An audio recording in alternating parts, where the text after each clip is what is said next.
शिक्षित व्यक्ति माना जाता है। अगर कोई अफीम खाता है तो उसको अफीमची नहीं कहते, उसको उसको कहते हैं अरे अमलदार साहब, अरे आओ अमलदार, अमलदार आओ, अमलदार सबसे आगे।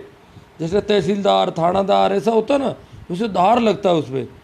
और अमलदार आते ही एकदम पूरी सभा नतमस्तक हो जाती कि अमलदार जी आ गए, अमलदार साहब आ गया हो आप तो। इसी प्रकार पहले एक नाम था पट्टीदार, जो बहुत बड़ा मृत्युबोध करता था, वो पट्टीदार था। और इसी प्रकार का एक और गंदा नाम अमलदार। मतलब गलत चीज़ों को प्रोत्साहन दिया इस समाज ने। मारवाड़ के लोगों ने पहले तो उस आदमी को पट्टीदार कहा जिसने बहुत ज़्यादा खर्चा मृत्युबोध के नाम पर किया, फिर उस आदमी को अमलदार कहा जिसकी अफीम की आदत पड़ गई, शरीर दुबला पतला हो गया, हालत खराब है, पूरी तरह से कर्ज का स्थिति है, घर के बच्चे भूखे प्यासे मरो, उसको अफीम चाहिए, उस आदमी को कहते हैं अमलदार। तो उसकी बहुत ज़्यादा प्रतिष्ठा। तो उस प्रतिष्ठा पर भी मैंने कहा कि भाई अफीम व डोडापोस्ट जैसे मादक द्रव्यों का सेवन तो बहुत ही प्रतिष्ठाजनक भी समझा जाता है, और इसमें ना नुकर करना असभ्य आचरण की श्रेणी में आता है। मृत्युभोज में बीड़ी, सिगरेट, गुटखा, जर्दा आदि की व्यवस्थाएं की जाती है। मतलब जब सत्संग जागरण का कार्यक्रम है उसमें भी बीड़ियाँ, गुटके, जर्दे, जिससे इसके अधिक सेवन को बढ़ावा मिलता है। नहीं खाने वाले भी इन अवसरों पर सीखते हैं। मृत्युभोज एक लंबा चलने वाला आयोजन है। लगभग महीने 1.5 महीने तक उस घर में बीड़ी फ्री मिलती है, चाहे कितनी पियो। डोडा, अफीम, दारू नहीं, अफीम, डोडा, ऐसी कई चीज़ें, जर्दा, गुटखा, ये फ्री दी जाती है महीने 2 महीने तक, कोई आओ और खाओ। तो उसमें लोगों की आदत पड़ जाती है।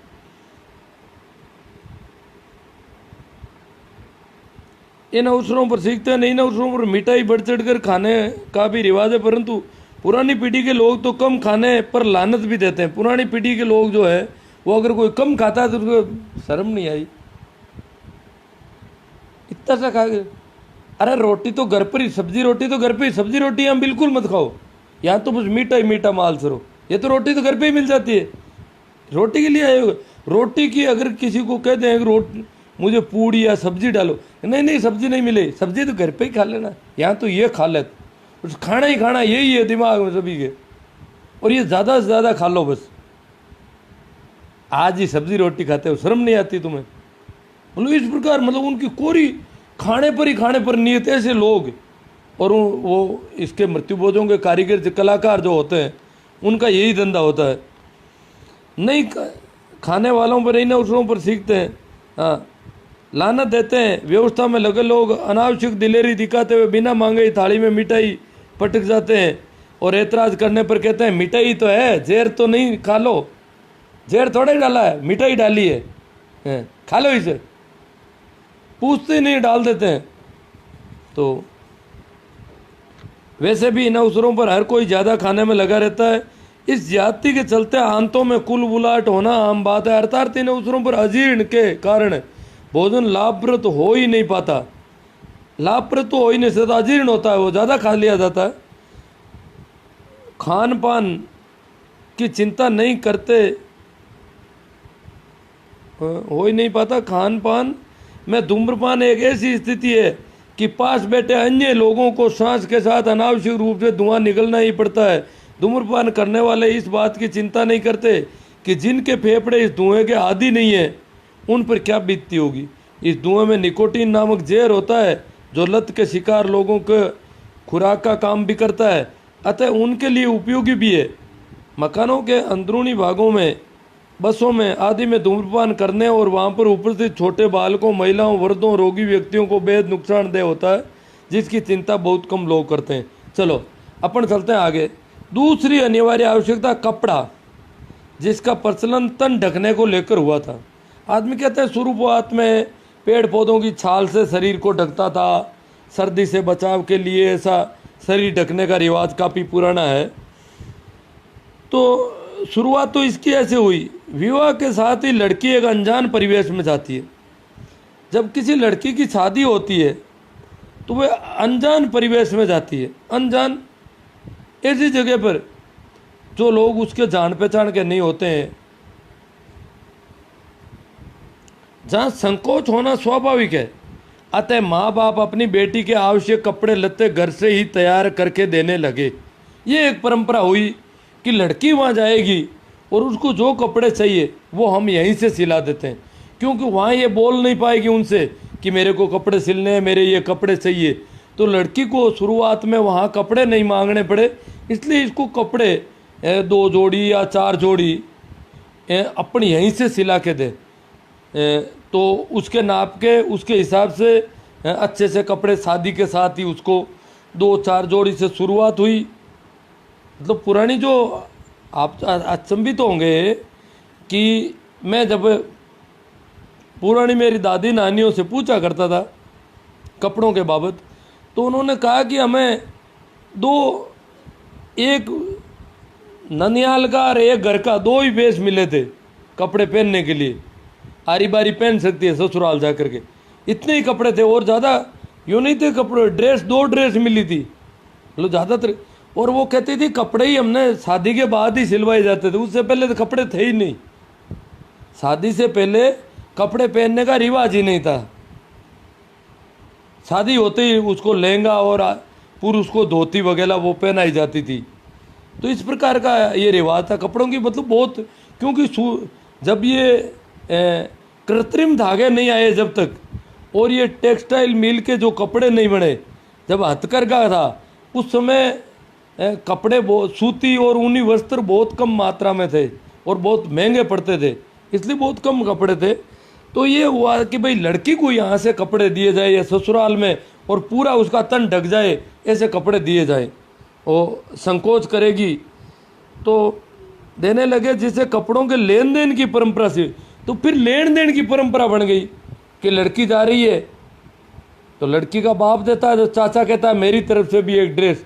चाची के पास एक एक्स्ट्रा ड्रेस है तो उसने चाची ने पकड़ा दी, फिर भौजाई ने, फिर और लोगों ने, फिर गांव के अड़ोस पड़ोस के लोग भी कहते भाई हम भी आपकी बेटी को एक ड्रेस देंगे। उसके बदले में जब कोई दे देता तो फिर वो, अब कई लोग संकोच भी करते, यार तुम, कई लोग मना करते तुम मत दो, हमसे वापस तुम्हें दे नहीं, तुम्हारी बेटी को दे नहीं पाएंगे।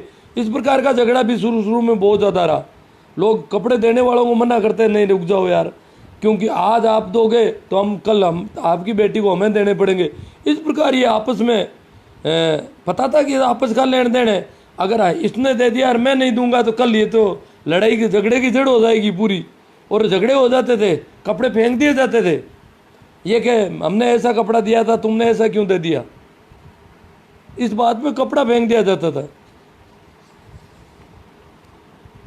तो तो कुछ दूसरे लोग भी कपड़े देने लगे और ये लेन देन की एक परंपरा, और लेन देन के नाम पर एक एक औरत के पास इतना कपड़ा संग्रहित हो गया। ये 16 साल पहले की स्थिति बता रहा हूँ, उस समय भी इतना कपड़ा हो गया एक एक औरत के पास कि उस कपड़े से कोई कपड़े की दुकान प्रारंभ कर सकता है। नई कपड़े की दुकान प्रारंभ करनी हो तो एक बहू के पास जितने कपड़े इकट्ठे हैं उनसे एक दुकान आराम से चालू की जाए। उसमें से कुछ जो बने बनाए सिले सिलाए वो रेडीमेड में दे दिए जाए, जो नहीं सिले हैं वो, तो एक कपड़े की छोटी सी दुकान शुरू की जा सकती। इतने कपड़े, लाखों रुपए के कपड़े एक एक औरत के पास इकट्ठे हैं, जिनसे कपड़े का व्यवसाय शुरू कर सकता है, कोई छोटी मोटी दुकान डाल सकता है।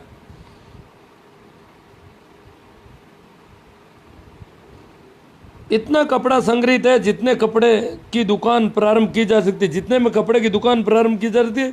इन कपड़ों का हस्र यह है कि 2-4 महीनों में ही ये आउट ऑफ डेट यानी प्रचलन से बाहर हो जाते हैं। 2-4 महीने बाद में कहते हैं ये तो अब पुराना हो गया, अब तो नया आ गया, वो लाओ। मतलब 4 महीने पहले जो कपड़ा सिलाया गया वो आउट ऑफ डेट है, इसको कोई देखना ही नहीं चाहता। पनघट में जाती है तो कोई देखता ही नहीं। नया कोई आए उसके 10 औरतें पीछे पड़ती है, ये कितने में खरीदा, ये क्या यार, ये तो उसमें, अरे यार कहाँ से लाया, अरे यहाँ से लाया। मतलब वो महंगा भी मिलता है और कुछ में कुछ नहीं, कुछ कलर का चेंज कर दिया, कुछ और चेंज कर दिया, और यूँ करके वो अलग उसका नाम दे दिया, रानी छाप है, राजा छाप है, ऐसे नाम दे दिए अलबेल। आउट ऑफ कपड़े का दुकानदार पूछता है कपड़ा लेन देन का दिखाऊं या पहनने का, अब देखो कपड़े भी दो तरह के हो गए बाजार में, आप कहीं भी, यहाँ मारवाड़ में तो ये रिवाज है कि कपड़े कौन से चाहिए आपको, कहीं देने के लिए चाहिए या पहनने के लिए चाहिए। इसका मतलब देने के लिए जो कपड़े होते हैं वो सिर्फ देने में ही काम आते हैं, अन्यथा वो काम नहीं आ सकते। लेन देन के कपड़े होते हैं उन पे उनको घर पे काम लिया, पहनने के कपड़े है ही नहीं एक तरह से, वो ये कहते हैं। लेन देन का तात्पर्य कपड़े जिन्हें कोई ओढ़ता पहनता नहीं है, इन पर सदैव काकी सासू, बुआ सासू, नानी सासू, जेठानी, देवरानी, ननंद आदि के नाम काट काट कर लिखने का रिवाज है। पहले नाम लिखा हुआ है ननंद का, काट करके लिख दो मामी ससुरा की तरफ से, नानी सासू का, ये किस किस ने दिया, किस किस को देना है, किस किस का दिया हुआ है। तो इस प्रकार के नाम लिखते हैं। आजकल ऊपर नाम नहीं लिख रहे, उसमें कागज डाल देते हैं, स्लिप डाल देते हैं नाम की, और लेन देन में ही पूरे हो जाते हैं। ये कपड़े लेन देन में ही चलते हैं जिंदगी भर। लड़की के ससुराल रवाना होने से लेकर पहुंचने तक हर कोई उसकी थैली संभालने में लगा रहता है कि क्या दिया। और लड़की अगर ससुराल रवाना होती है, आज तो क्या है कि हाथों हाथ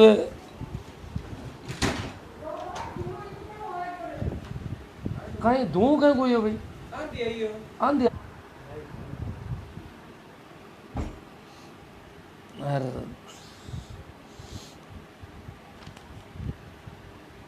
हाँ, तो हर कोई उसकी थैली संभालने में, मतलब उसकी थैली को संभाला जाता है कि थैली में क्या है। आजकल तो हाथों हाथ वो गाड़ी में बैठने के बाद ठेठ आगे पहुंच जाती है घर के तक। पहले तो क्या है, रास्ते में कई जगह रुकना भी पड़ता था, तो जहाँ भी औरतें देखती थैली लाओ, थैली संभालो, ये किसने दिया है, वो उसको जानती भी नहीं है ये कहाँ की है, किसकी है, इतना भी नहीं जानती, फिर भी उसके कपड़े दे दिए। ये वो कहती है ये तो मेरे पापा ने दिलाया, ये चाची ने दिया, और ये इसने दिया, वो सारे कपड़े दिखाने। और इस वजह से उनको ठीक कपड़े देने पड़ते हैं, मतलब दिखने में अच्छे होने ज़रूरी है, और सबको वो देने ही पड़ते हैं। तो डस्ट बहुत ज़्यादा आ गई आज तुम। संभालने में रहे, क्या दिया क्या नहीं दिया। कई बार तो देखने में आता है कि लड़की बीमार है, ससुराल पक्ष वाले इधर उधर ठेलने में लगे, ससुराल और लड़की बीमार है। ऐसी बीमारियां होती है, ससुराल वाले तो पियर पहुंचा देते हैं, पियर वाले ससुराल। आजकल तो हालांकि ये पुरानी बीमारी है, मैं बताता हूँ, आजकल तो बीमारी का इलाज ससुराल वाले आराम से करवाते हैं, कि उनको पता है कि बहू मिलने वाली नहीं है। वो उस ज़माने में कोई इलाज नहीं करवाता था, वो बीमारी के लिए रोज़ कहती मेरा ये अपेंडिक्स है या वो दर्द है, पर न तो पियर वाला इलाज करवाते न ससुराल वाले। बेचारी इधर उधर फिरती रहती, कपड़े ज़रूर देते, यहाँ आते थे कपड़े पकड़ा देते उसको, परंतु उसको इलाज की ज़रूरत है, उसकी स्वास्थ्य सेवा की जो ज़रूरत है वो उसकी कोई पूरी नहीं करता।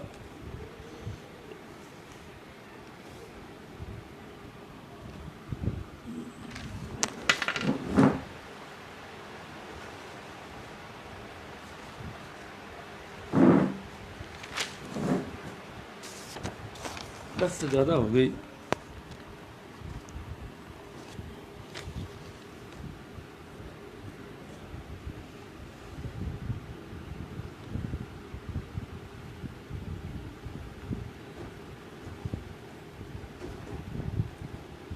कि वहाँ के अस्पताल, वहाँ वाले अस्पताल, कोई अस्पताल नहीं ले जाता उसको, ये वहाँ भेज देते, वो दिखा देंगे, ये भेज देते वहाँ, कोई अस्पताल तक ले जाता नहीं। कोई बाप अपनी लाडली से कह दे कि बेटी इस बार कपड़ों की छोड़, मैं तुझे डॉक्टर को दिखा देता हूँ, तो बेटी कपड़ों के लिए रोना आ जाता है। अगर कोई बाप कह दे कि इस बार बेटा तेरे कपड़े नहीं सिलवाएंगे और तुझे डॉक्टर को दिखवा दें, चाहते 200-400 रुपये यहाँ खर्च कर दें तेरे ऊपर, तो लड़की को मतलब यूँ लगता है कि कपड़े नहीं होंगे फिर वहाँ पर क्या बताऊँगी मैं। सभी पूछेंगी कौन सा कपड़ा करवाया। वहाँ अड़ोस पड़ोस की सारी स्त्रियाँ, छोटी छोटी बच्चियाँ, वो भी आके पूछती है कि कपड़े क्या क्या दिए, कौन कौन से कपड़े लाई। तो उसको बड़ी सर ये तो कपड़े नहीं करवाएंगे तो मौत आ जाएगी वहाँ पर, क्या बताऊँगी मैं लोगों। ये कह दूँगी कि इंजेक्शन दिलवाए, ये दवाइयाँ दी, इनको कौन सुनेगा। इंजेक्शन और दलवाइयाँ जो इसकी ज़रूरत है उसको वहाँ कपड़े दिखाने पड़ेंगे लोगों को। वे ये शर्त मानती भी कैसे, सास ननद जीटानी आदि को कपड़ों को खींच खींच कर परख करती है, वो तो कपड़ों को खींच खींच कर देखती है। और कपड़ों की तरह आभूषणों का लेन देन भी एक गंभीर समस्या है। नितांत गरीब बीपीएल परिवार में चाहे कितना ही ये आभूषण को तो अभी मैं लेना ही नहीं चाहता, कर्जदार क्यों न हो, 40-50 हज़ार के गहने कराने ही पड़ते हैं। दूसरी दुकान पर इन्हीं गहनों को 25-30 हज़ार से ज़्यादा कोई लेने देने वाला नहीं है। तो मैं यही इसको एक बार अपने इस पे कपड़े पर थोड़ी और बात करते हैं। तो मित्रों, मैंने ये कपड़ों वाला मामला उस समय काफ़ी ये गंभीरता से अपने घर में कोशिश की इसकी। मेरी माँ को विशेष तौर से कहा कि कपड़े अपन किसी के यहाँ से कपड़े नहीं लाने तुझे। तो वो कहीं जाती इधर उधर बहन बेटी के किसी के बाप एक्सपायर हो जाता गांव में, किसी औरत के किसी का भाई एक्सपायर होता तो वहाँ बैठने के लिए जाती तो वो कपड़े करवाती। वो रोती तो रोती रहती, बाप मर गया, वो रोती है, रोती रोती वो उठ के औरतें जाती तो वो दूसरी औरतों कहती है इनको कपड़े दो, जो जा रही है उनको कपड़े देने बहुत ही ज़रूरी है। इनको कपड़े नहीं दिए तो कहते उसका बाप मरा और हमारे कपड़े ही नहीं करवाए। तो मतलब ये एक रिवाज हो गया था उन दिनों बहुत ज़्यादा कि किसी का भी बाप मरा हो, पूरे गांव की औरतों को वो कपड़े देगी। शुरू में थोड़ा कपड़ा देती थी, फिर उसने ओढ़ना हो और फिर उसने पूरी ड्रेस देनी शुरू कर दी। ये एक रिवाज हो गया। और मतलब जिसका बाप मरा हो उसको कपड़े खरीदने पड़ते थे। जिस महिला का बाप मरा है वो बाप के वहाँ पर 12 दिन होने के बाद जब अपने ससुराल जाती तो उसको आज भी है कई गाँवों में होगा रिवाज, 25-30 हज़ार के 40 हज़ार के कपड़े खरीद के लाने पड़ते हैं कि गांव की जो औरतें आएगी उनको कपड़े देने पड़ेंगे। इसके अलावा रिश्तेदारों की औरतें आएगी, ननंद बुआ सासू वगैरह वो आएगी, उन सबको कपड़े ड्रेस देनी पड़ेगी। और इसलिए वो कपड़े खरीद कर मंगाती है और रोती तो कम है और कपड़ों का ध्यान उसको ज़्यादा रखना पड़ता है। और उनके तो मेरी माँ को मैंने कह दिया भाई अपन किसी से कपड़े नहीं लेंगे और अपन बंद करते हैं, अपनी तरफ से बंद करते हैं। मेरी माँ भी काफ़ी हिम्मत की थी, परंतु वहाँ सारी औरतें लेती वो अकेली रहती, बड़ा मुश्किल मामला होता। और वो वहीं ज़बरदस्त वो रोती उसकी जिसका बाप मरा है, अरे अरे अरे ले जाओ आप, ऐसे मेरा बाप का ही रोज़ ना, मेरा बाप रोज़ नहीं मरेगा, ये नहीं, इसी प्रकार वो रोने लग जाती ज़्यादा कि आप ले जाओ, ऐसे नहीं बैठेगा। तो मेरी माँ वहाँ से लाती कहीं दूसरी जगह पटक के आती, उसको घर लाती नहीं कि वो घर जाएंगे तो वो और झगड़ा करेगा। इस प्रकार ये हमारे चलता रहा। मैं भी एक बार कहीं गया तो मेरे बुआ सासू के मासी सासू के पास घर, तो मेरी बच्ची छोटी सी साथ में थी, तो उन्होंने उसके लिए एक कपड़ा लेके आई कोई महिला अंदर से। तो मैंने तत्काल कहा, मैंने कहा मैं नहीं लूँगा। तो उन्होंने क्यों नहीं लोगे आप, बच्ची को दे रहे हैं? नहीं नहीं। तो यूँ करके वो काफ़ी झगड़ा हो गया, काफ़ी लोग इकट्ठे हो गए गली में और मैंने वो कपड़ा उन पर फेंक दिया उनकी तरफ। मतलब ये काफ़ी झगड़े की जड़ हो गई एक तरह। तो फिर मैंने कहा यार मम्मी, फिर एक जगह मेरी मम्मी के कोई ऐसी जगह जाना पड़ा जहाँ एक जवान औरत ख़त्म हो गई, सभी बुरी तरह से रो, उसकी हत्या हो गई थी और बुरी तरह रो। फिर भी एक औरत गली की आई और घर में से कपड़ा निकाल के लाके उनको देने लगी। अब ऐसी स्थिति में मेरी माँ इनकार करे तो भी क्या करे, इतनी दर्दनाक मौत जिसमें हत्या एक जवान औरत की, और उसमें भी कपड़े का लेन देन जरूरी। तो इस प्रकार फिर मैंने मेरी माँ से माफ़ी मांग ली। मैंने कहा मेरी गलती हो गई, ये समाज का मामला है, समाज का जैसा ढंग डरा है वैसा चलेगा और तो तेरे हिसाब से काम कर। और उसके बाद वो सब मेरा जिद कोई काम नहीं है। मैं चाहता था कि ये कपड़े, अभी हमारे गांव में ऐसा निर्णय हुआ है कि गांव में किसी भी महिला की का बाप माँ भाई कोई भी मरता है तो गांव की औरतों को कपड़े नहीं देगी। अब तो यहाँ एक दो कोई मरे तो वो तो रोती है, वही मेरा पहली बार मेरे ही घर में काम पड़ा, ये क्या हो गया यार, आप तो ये गलत काम हो गया। मेरा बाप इतना ऐसा था क्या जो मेरी बाप की वक्त आपने कपड़े बंद कर दिए गांव के लोगों ने, जबकि वो होली पर तय किया था फिर भी वो शांग करने लग गई, पाखंड करती वो औरतें। अरे तो तेरा बाप मरा है, तुझे रोना है या ये पाखंड करना है? परंतु ये बड़ी, उसके बाद हमारे लॉकडाउन भी लग गया। गांव में ये तय कर रखा है कि ये कपड़े का लेन देन हम गांव वाले अब बंद करते हैं। होली के दिन गांव के लोगों ने तय किया है, और उसके बाद पता नहीं, अब तो मुझे समाचार नहीं है। उस समय 2-3 काम पड़े, वहाँ पर औरतों ने, गांव की औरतों ने जाके ना दे दिया, उनके घर पे ही ना दे दी। लेने वालों ने मना कर दी, देने वाली तो मना कर नहीं, उसको तो खरीद के लाने ही पड़ेंगे। तो इस प्रकार जो कपड़ों का लेन देन है, अगले आदमी को कैसी ज़रूरत है उससे कोई मतलब नहीं, उसको कपड़े चाहिए कि नहीं चाहिए ये भी कोई लेना देना नहीं, परंतु उसको कपड़े दिए जाते हैं। उसके पास वैसा का वैसा कपड़ा पहले से पड़ा है, फिर भी कपड़ा लाके उसको दिया जाता है। तो ये अपन इस पे चर्चा करेंगे। आज तो डस्ट बहुत ज़्यादा आ गई यहाँ पर। अब थोड़ा खोल देता हूँ तो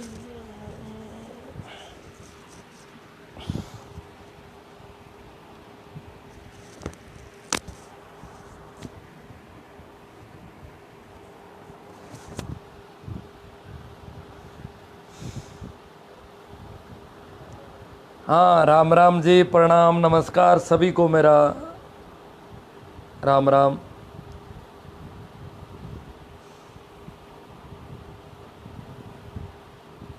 आज का सेशन तो ये आंधी आने से खराब ज़्यादा हो गया। अब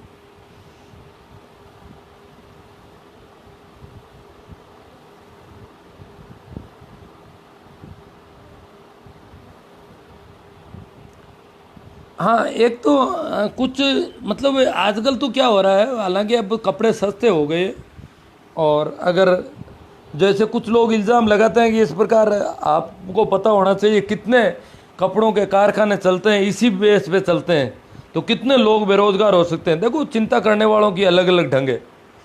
इतनी कपड़ों की दुकान वाले क्या खाएंगे?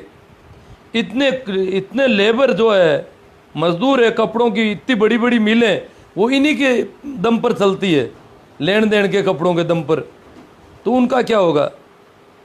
और हालत ये है कि आजकल कोई मृत महिला होती है, उसके साथ में सैकड़ों कपड़े जलाए जाते हैं, उसके ऊपर और डाल देते हैं अल्लाह अल्लाह के, और उनको जला देते हैं। ये भी रिवाज हो गया कई जगह। सर, मैंने आपके हर लाइव पे कमेंट किया है बहुत, आपने आज तक एक भी क्वेश्चन का रिप्लाई नहीं किया। अब देखो थिरोदा जी, मेरा पहली बार ये कमेंट आपका सामने आया है, और इसमें भी कोई क्वेश्चन नहीं है, तब मैं क्या जवाब दूं? अब कोई क्वेश्चन आएगा तो मैं देखूंगा। मैं आपका शायद सुनने के साथ ही पढ़ने की शक्ति कमज़ोर हो गई है। नहीं नहीं, ऐसा कुछ नहीं है, मेरे सामने आता है, उसकी मैं पूरा प्रयास करता हूँ।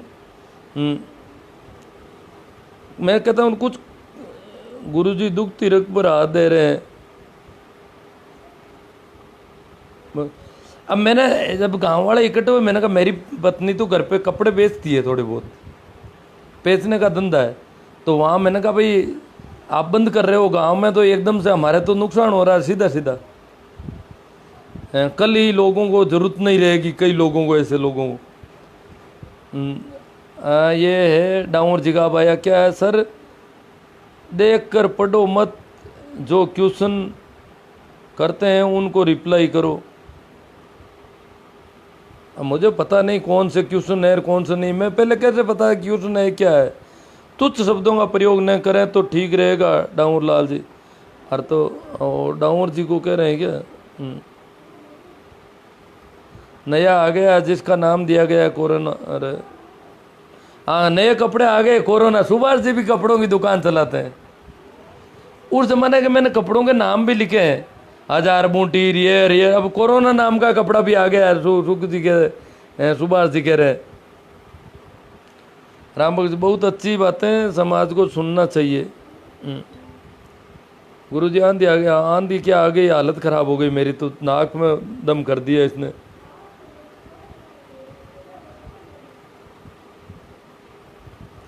बहुत ही सार्थक मुद्दा उठाया सर, ये रिवाज गलत है, आपकी असलियत सहज भाव देखने सुनने में आनंद आता है। बहुत खूब गुरुजी, आप द्वारा चर्चित हर बात आधुनिक समाज के लिए जड़ी बूटी है। मेरा मानना है कि किसी भी व्यक्ति द्वारा बताई गई हर बात से खुश या नाराज़ होने की बजाय स्वयं के कॉमन सेंस से कुछ सेकंड विचार कर सो विवेक से देखें कि क्या ये सब सही है या गलत। हाँ, धोड़ाराम जी कहते हैं मास्टर साहब कि ये गलत है, कॉमन सेंस से देखें कि ये क्या है। अपन कपड़े खरीद के देते हैं उसको, इसके बजाय तो कई पैसे भी दिए जा सकते हैं। अगर बहुत ही ज़्यादा ज़रूरी है कि भाई उनको तो देने ही पड़ेंगे, या तो मेरे लड़की के ससुर हैं इनको तो ये देना पड़ेगा, ये वो है उनको, तो उनको पैसे दे दो, उनको माफ़ी मांग लो, भाई कपड़े आप अपने हाथ से खरीद लेना। ज़रूरत हो तो कपड़े खरीदना, और नहीं ज़रूरत हो तो रिचार्ज करवा लेना, और कुछ खरीद लेना, किताबें खरीद लेना, जो भी जहाँ भी ज़रूरत हो काम ले लेना। हमारी तरफ से हम पूरी स्वतंत्रता आपको देते हैं। ये नहीं है कि आप कपड़े खरीद के लाओ कि रिश्तेदार जी ने ये रुपये दिए उसके मैंने ये कपड़े, ये मेरे रिश्तेदार ने रुपये दिए उसके कपड़े हैं, ये किसी को दिखाने की हमें ज़रूरत नहीं। अब सीधे पैसे दिए जा सकते हैं, परंतु उसकी जगह कपड़े, वो भी गर्मियों में सर्दी वाले कपड़े खरीद के देने पड़ते हैं।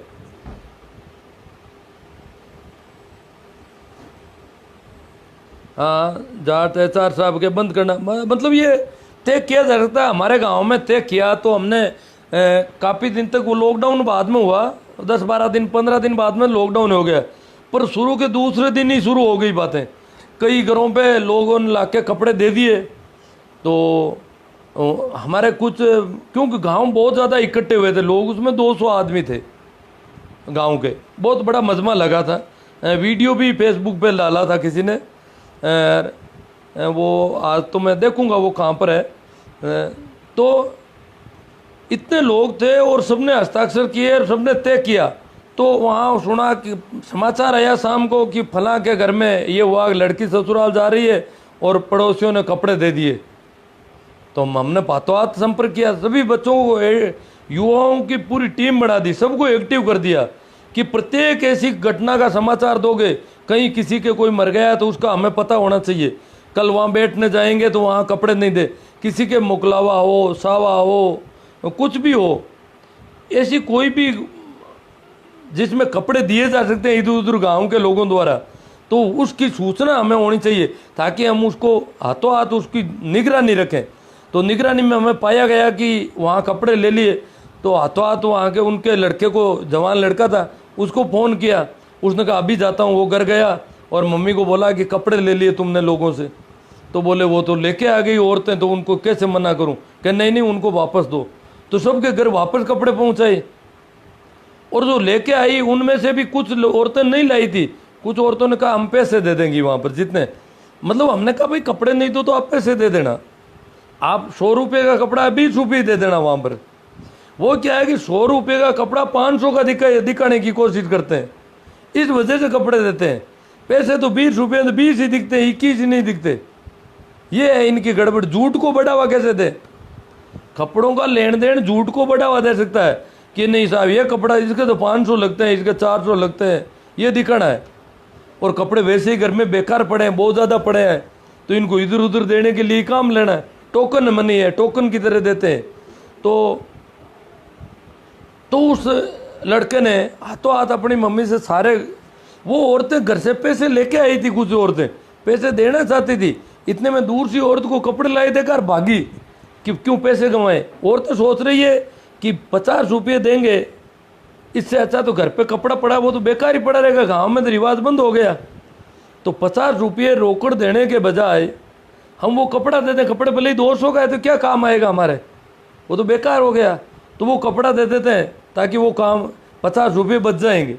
वो 50 रुपये को तो बचत समझ रही है, और वो कपड़ा तो उनको पता है कि फालतू का इकट्ठा कर रखा हमने, और रिवाज गांव वाले बंद कर रहे हैं। तो बड़ी यूँ अड़चन हुई। तो औरतों ने पहले 50-50 रुपये लेके गई वहाँ पर किसी दूर सी औरत को कपड़े देते देखा, भागी गई घर से, रुपये घर पे रख दिए और कपड़े लेकर आ गई। तो वहाँ कपड़े ही कपड़े दे दिए सभी ने, तो वो कपड़े वापस पहुँचाए। तो उन औरतों ने कहा क्या करें, तो आपने कपड़े वापस लाए, क्या पैसे देने पड़ेंगे। उस लड़के ने कह दिया आपको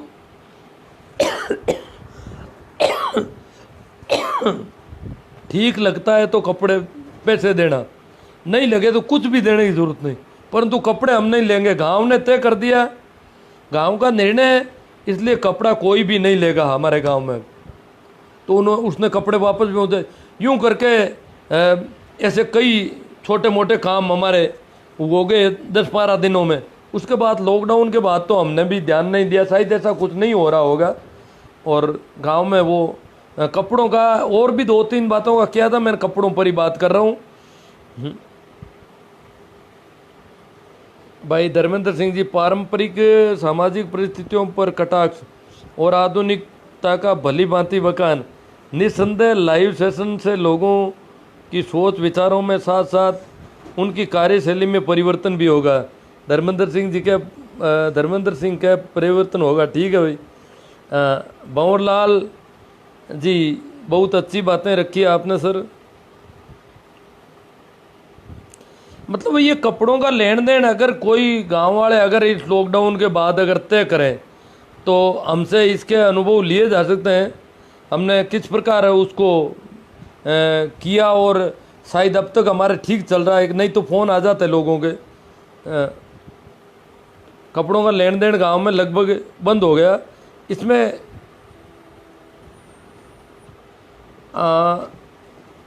ये देवासी जी है, सीताराम जी देवासी, इनकी रिक्वेस्ट लेनी है, कंफर्म करनी है। ठीक है, मैं देखता हूँ।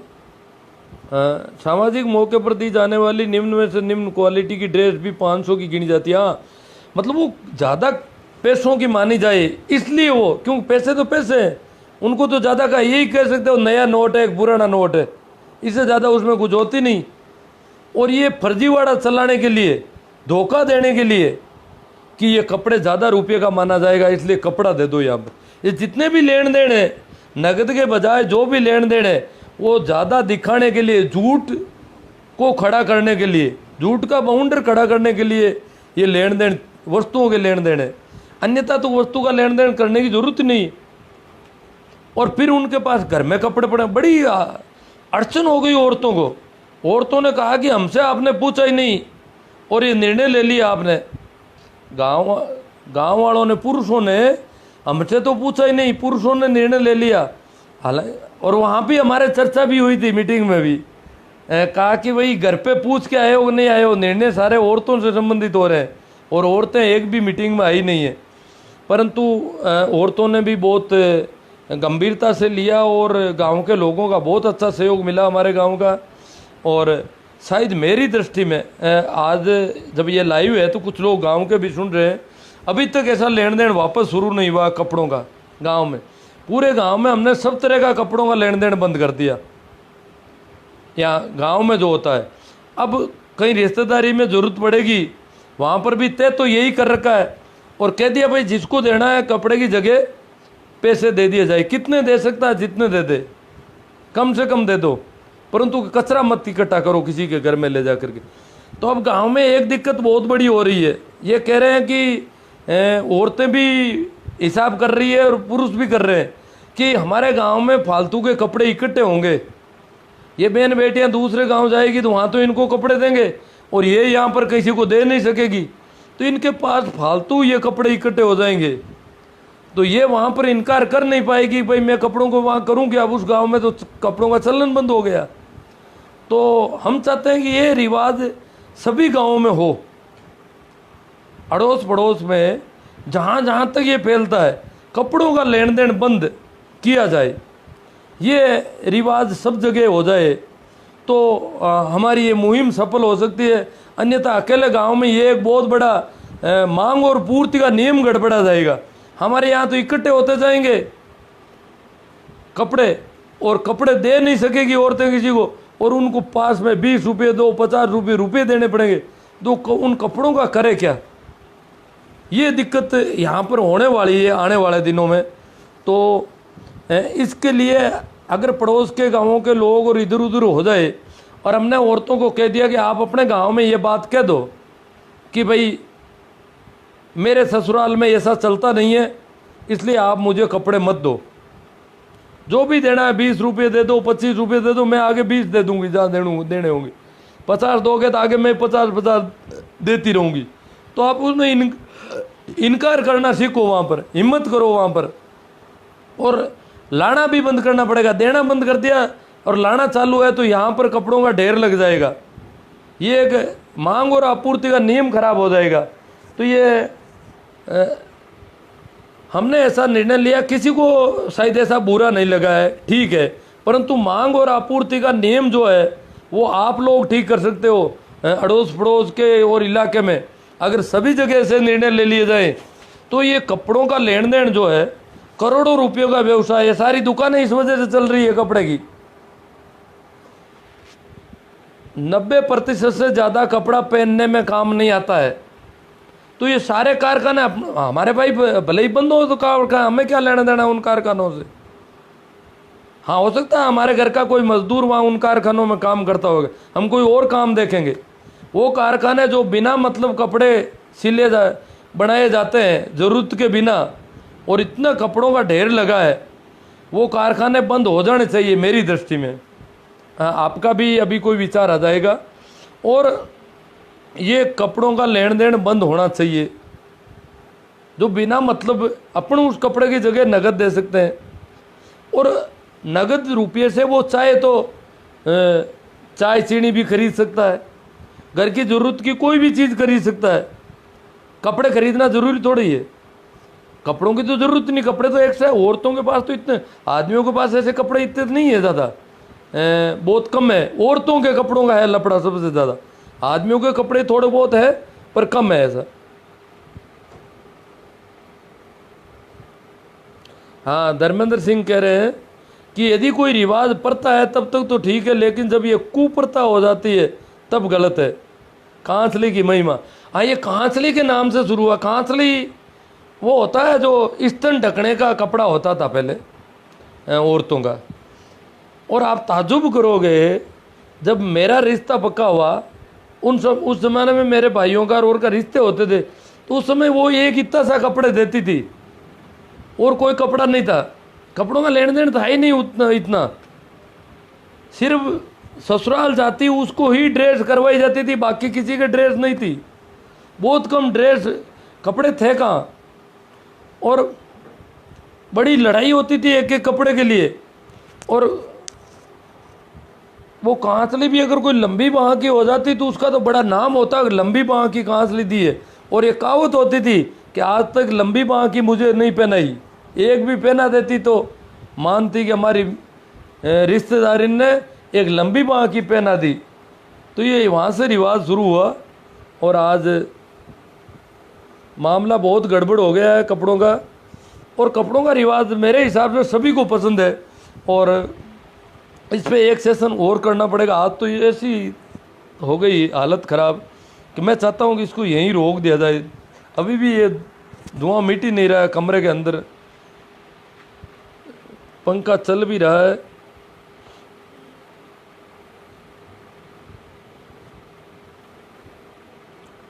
तो ये जो मेरे गांव का जो रिवाज है, इस पर और चर्चा करेंगे कभी, और हम माहौल बनाएंगे कि सभी जगह कपड़ों का एक लेन देन बंद हो जाए। एक ही कपड़ों का एक लेन देन बंद होने का कोई ऐसा हो जाए उपाय कि मतलब जो बेटी ससुराल जा रही है तो उसका बाप, हमने तय कर दिया भाई बाप दे सकता है,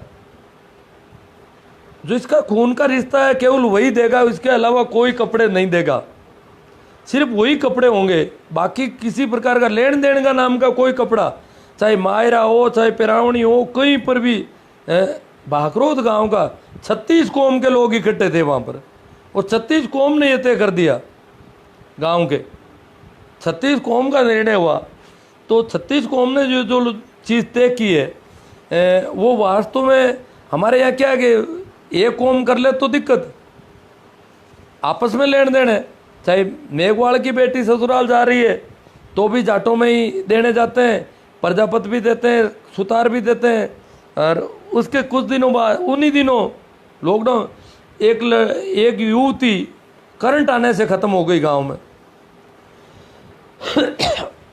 तो वो मेघवाड़ों में थी। तो यहाँ पर औरतें, वो 12 दिन हो गए उसके बाद, ये लॉकडाउन होने से थोड़ा पहले, तो कहा कि उन्होंने कहा भाई हम तो अब उनके तो एकदम जवान मौत है, हम ना कैसे दे। उसकी सासू को जाकर के घर पे ओढ़ने देने की हमें पता चला कि औरतें जाकर के, वो औरतों के तो यही दिमाग में कि कहीं कहीं ये कपड़ा निकल जाए हमारा तो ठीक है, कपड़ा निकलने नहीं देंगे। इन्होंने बहुत गड़बड़ कर दी गांव में। ये हमारे पास ये कपड़ा बिना मतलब पड़ा है, कचरा इकट्ठा हो गया, इसको मैं कहाँ निकालूं? तो वो तो निकालने का मौका है कि वहाँ पर नई नई मौत है और वो ना नहीं दे पाएगी, तो वहाँ देना शुरू किया। तो वहाँ भी हमने प्रयास किया कि वहाँ कहा जाए, और वह जो देने जाती है इधर उधर सबको कह दिया भाई अपने अपने घरों की औरतों को समझा दो कि वहाँ जाकर के आप ऐसी हरकत नहीं करोगी कि वहाँ जाकर के कोई कपड़े देने लग जाओ। तो इस प्रकार बाद में तो खैर लॉकडाउन हो गया। बाकी हमने वो काफ़ी उस समय प्रयास किया था।